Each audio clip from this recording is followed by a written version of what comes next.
ಬಾಯ್ ನ್ಯೂಸ್ಗೆ ಸ್ವಾಗತ.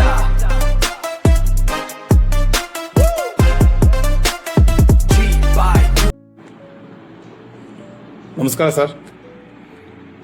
ಶ್ರೀನಿವಾಸ್ ಅಂತ police inspector, DCRE west police station. Sir, ಇತ್ತೀಚೆಗೆ ಯಾಕೋ ಮನಸ್ಸಿಗೆ ಭಾಳ ಬೇಸರ ಆಗ್ತದೆ. ಪೊಲೀಸು ಇಲಾಖೆ ಅಲ್ಲಿ ಮತ್ತು ದಲಿತರ ಪರವಾಗಿ ಕೆಲಸ ಮಾಡೋದೇ ದೊಡ್ಡ ತಪ್ಪು ಅನಿಸುತ್ತೆ. ಅದರಲ್ಲೂ ನಾವು ದಲಿತ ಅಂತ ಹೇಳ್ಬಿಟ್ಟು ಸಾಕಷ್ಟು ಕೆಲಸ ಕಾರ್ಯಗಳೆಲ್ಲ ಮಾಡ್ಕೊಂಡು ಬರ್ತಾ ಇದ್ದೀವಿ ಸರ್. ಏನು ಅಂತ ಗೊತ್ತಿಲ್ಲ ಸರ್. ಮೊನ್ನೆ ತಾವೇ ಆದೇಶ ಮಾಡಿದ್ದೆ, ಮಾರ್ಚ್ 24ನೇ ತಾರೀಕು ಆದೇಶ ಮಾಡಿ ನನಗೆ ಉಡುಪಿಗೆ ವರ್ಗಾವಣೆ ಮಾಡಿದೆ ಸರ್. ಅದ್ರ ವಿರುದ್ಧ ನಾನು ಮೊನ್ನೆ KT ಆಡಳಿತ ನ್ಯಾಯಮಂಡಳಿ ನಾಟ್ ರಿಲೀವ್ಡ್ ಅಂತ ಸ್ಟೇ ತೊಗೊಂಡಿದ್ದೀನಿ ಸರ್. ನನಗೆ ಅಧಿಕೃತವಾಗಿ ಇವತ್ತರೆಗೂ DCREಯಿಂದ ಯಾರೂ ಬಿಡುಗಡೆ ಮಾಡಿಲ್ಲ ಸರ್. ಆಯಿತಾ, ಬಿಡುಗಡೆ ಮಾಡಿದೆ ಅಂತ ಹೇಳ್ಬಿಟ್ಟು ಮಾನ್ಯ ಶ್ರೀಯುತರಾದ ಕರಿ ಬಸವನಗೌಡರು SP, ಅವರು DYSP ಹುದ್ದೆ ಮಾತ್ರ ಇರೋದು, SP ಹುದ್ದೆ ಅಲ್ಲ ಸರ್. ಅದನ್ನು ರಾಜ್ಯ ಸರ್ಕಾರದವ್ರು ಕೊಟ್ಟಿರ್ತಕ್ಕಂಥದ್ದು ಒಂದು ವರದಾನ ಅಂತ ಹೇಳ್ಬೋದು. ಅದನ್ನು ಅವರು SP ಅಂತ ನಾನೇ ನೇರ IPS ಅಧಿಕಾರಿ ಅಂತ ಬಿಂಬಿಸ್ಕೊಂಡು, ಮತ್ತು ಅವರ ಕೆಳ ಹಂತದ ಅಧೀನ DYSP ಆದಂಥ ಶ್ರೀಮಾನ್ ಶ್ರೀ ಮಹೇಶ್ವರ ಗೌಡರವರು, ಅವರು ಸಹ ನನಗೆ KT ಆದೇಶಕ್ಕೆ ವಿರುದ್ಧವಾಗಿ ಬಿಡುಗಡೆ ಮಾಡಿದ್ದೀನಿ ಅಂತ ಹೇಳ್ಬಿಟ್ಟು ತಮಗೆ ನಕಲಿ ದಾಖಲೆ ಸೃಷ್ಟಿಸಿ ತಮಗೆ ರವಾನಿಸಿದೆ ಸರ್. ತಾವು ಸ್ವಲ್ಪ ಕೂಲಂಕಷವಾಗಿ ಪರಿಶೀಲನೆ ಮಾಡ್ಬೇಕು ಸರ್. ಯಾಕಂತ ಹೇಳಿದ್ರೆ ನಮ್ಮಂಥ ಅಧಿಕಾರಿಗಳು 20 ವರ್ಷ ಸೇವಾವಧಿ ಆಗಿದೆ ಸರ್. ಇಲಾಖೆಯಲ್ಲಿ ಯಾವುದೇ ಕಪ್ಪು ಚುಕ್ಕೆ ಇಟ್ಕೊಂಡಿಲ್ಲ ಸರ್, ಇವತ್ತರೆಗೂ ಇಟ್ಕೊಂಡಿಲ್ಲ. ತಮ್ಮನ್ನು ನಾನು 3 ಸಲ ಬಂದು ಭೇಟಿ ಮಾಡಿದ್ದೀನಿ. ನಾನು ಮನವಿನೂ ಸಹ ಕೊಟ್ಟಿದ್ದೀನಿ, SC/ST ಆಯೋಗಕ್ಕೂ ಕೊಟ್ಟಿದ್ದೀನಿ ಸರ್, ಮತ್ತು ಸದನ ಸಮಿತಿಗೂ ಕೊಟ್ಟಿದ್ದೀನಿ ಸರ್. ಆಯ್ತಾ, ನಾನು ಯಾವುದೇ ಒಂದು ಕುಂದುಕೊರತೆಗಳಿಗೆ ಸ್ಪಂದಿಸ್ತಾ ಇಲ್ಲ. ನಾನು ಅದರಲ್ಲಿ ಕರೆಕ್ಟಾಗಿ ಪರ್ಟಿಕ್ಯುಲರ್ಗೆ 18 ಅಂಶಗಳು ಹಾಕಿ ನಾನು ನನ್ನ ಕುಂದುಕೊರತೆಗಳ ಬಗ್ಗೆ ತನಿಖೆ ಆಗಲಿ ಅಂತ ಹೇಳ್ಬಿಟ್ಟು ತಮ್ಮನ್ನ ಹಾಗೂ ನಮ್ಮ DG and IGP ಮಹಾನಿರ್ದೇಶಕರು, ಆಯ್ತಾ, ಅಲ್ಲೂ ಸಹ ಮತ್ತೆ ಎಲ್ಲ ಇನ್ನಿತರ ಇಲಾಖೆಗಳಿಗೆಲ್ಲ ಕೇಳ್ಕೊಂಡಿದ್ದೀನಿ. ಇವತ್ತರೆಗೂ ಯಾವುದೇ ಕಾರಣಕ್ಕೂ ತಾವು ತನಿಖೆಗೆ ಆದೇಶ ಮಾಡಿಲ್ಲ ಸರ್.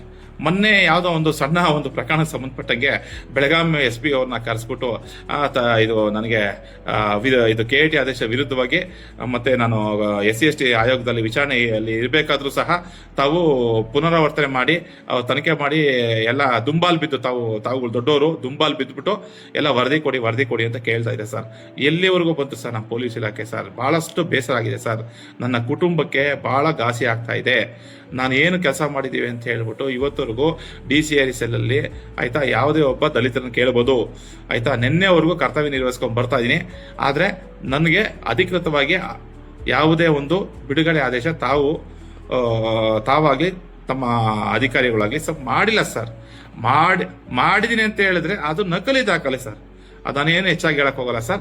ಈಗ ನಾನು ನಮ್ಮ ರಾಜ್ಯ ಸರ್ಕಾರ, ಹಿಂದ ಸರ್ಕಾರಕ್ಕೆ ನಾನು ತಿಳಿಸುವುದೇನೆಂದರೆ, ಆಯ್ತಾ, ದಲಿತ ಅಧಿಕಾರಿಗೆ ಕರ್ನಾಟಕ ರಾಜ್ಯ ಸರ್ಕಾರದಲ್ಲಿ ರಕ್ಷಣೆ ಇಲ್ದಂಗಾಗಿದೆ.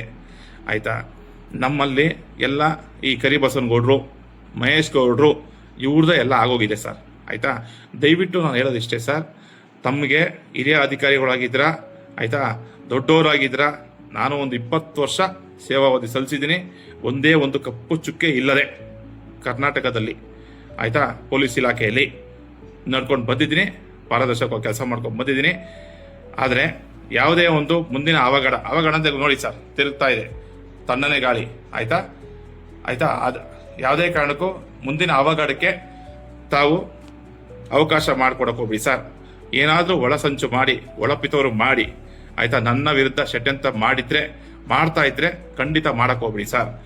ಮುಂದಿನ ಯಾವುದೇ ಒಂದು ಪರಿಣಾಮಗಳಿಗೆ ತೀಕ್ಷ್ಣವಾದ ಪರಿಣಾಮಗಳಾಗುತ್ತೆ ಸರ್. ನನ್ನ ದುಃಖ ತಪ್ಪದಿಂದ ಹೇಳ್ತಾ ಇದ್ದೀನಿ, ಆಯ್ತಾ. ನೊಂದಿರ್ತಕ್ಕಂಥ ದಲಿತ ಪೊಲೀಸ್ ಅಧಿಕಾರಿ ದುಃಖ ತಪ್ಪದಿಂದ ಹೇಳ್ತಾ ಇದ್ದೀನಿ, ಇಲ್ಲಿಗೆ ತಾವು ನಿಲ್ಲಿಸಿ. ಅಂದರೆ ನಮ್ಮ KT ಆದೇಶ ಮೊನ್ನೆ KT ಆದೇಶ ಬರೋವರೆಗೂ, ಬಂದ ನಂತರ ಸರ್ ನ್ಯಾಯಾಂಗ ಇಲಾಖೆ ನಾನು ತಲೆಬಾಗ್ತೀನಿ, ತಾವು ತಲೆಬಾಗಿ. ತರಾತುರಿಯಲ್ಲಿ, ಆಯ್ತಾ, ನನ್ನನ್ನು ಪಿತೂರಿ ಮಾಡಿ ಬೇರೆ ಏನಾದರೂ ತಮ್ಮ ಅಧೀನದ ಕೆಲಸ ಬಂದಿದ್ರೆ, ತಮಗೆ ಏನಾದರೂ ಆ ಥರ ಇದ್ದರೆ ದಯವಿಟ್ಟು ಇಲ್ಲಿಗೆ ಇದಿಷ್ಟೇ ಆಡ್ಬಿಡಿ. ಇಲ್ಲ ಅಂತ ಹೇಳಿದ್ರೆ ನಾನು ತಮಗೆ ಹೇಳಿದೆ ನೋಡಿ, ತಣ್ಣನೆ ಗಾಳಿ ಬೀಸ್ತಾ ಇದೆ, ಆಯ್ತಾ, ಪರೋಕ್ಷವಾಗಿ ಸಕ್ರಿಯ ಕಾರ್ಯಕಾರಿಣಿಗಳು ತಾವೆಲ್ಲರೂ ಆಗ್ತೀರಾ ಅಂತ ತಮಗೆಲ್ಲ ಬಯಸ್ತಾ ಇದ್ದೀನಿ. ನಮ್ಮ ಕರ್ನಾಟಕ ರಾಜ್ಯ ಪೊಲೀಸ್ ಇಲಾಖೆಗೆ ಮತ್ತೆ ಗೃಹ ಮಂತ್ರಿಗಳಿಗೆ, ಮುಖ್ಯಮಂತ್ರಿಗಳಿಗೆ ಹಾಗೂ DG ಅಂಡ್ IGP ತಾವು ಉಮೇಶ್ ಕುಮಾರ್ ಸಾಹೇಬ್ರಿಗೆ ಆಯ್ತಾ, ದಯವಿಟ್ಟು ಇದು ಮನವರಿಕೆ ಮಾಡ್ಕೊಂತೀರಾ ಅಂತ ಅನ್ಕೊಂತಾ ಇದ್ದೀನಿ. ಯಾವುದೇ ಅವಘಡ ಸಂಭವಿಸಿದ್ರೆ ನೇರ ತಾವೇ ಹೊಣೆಗಾರರು.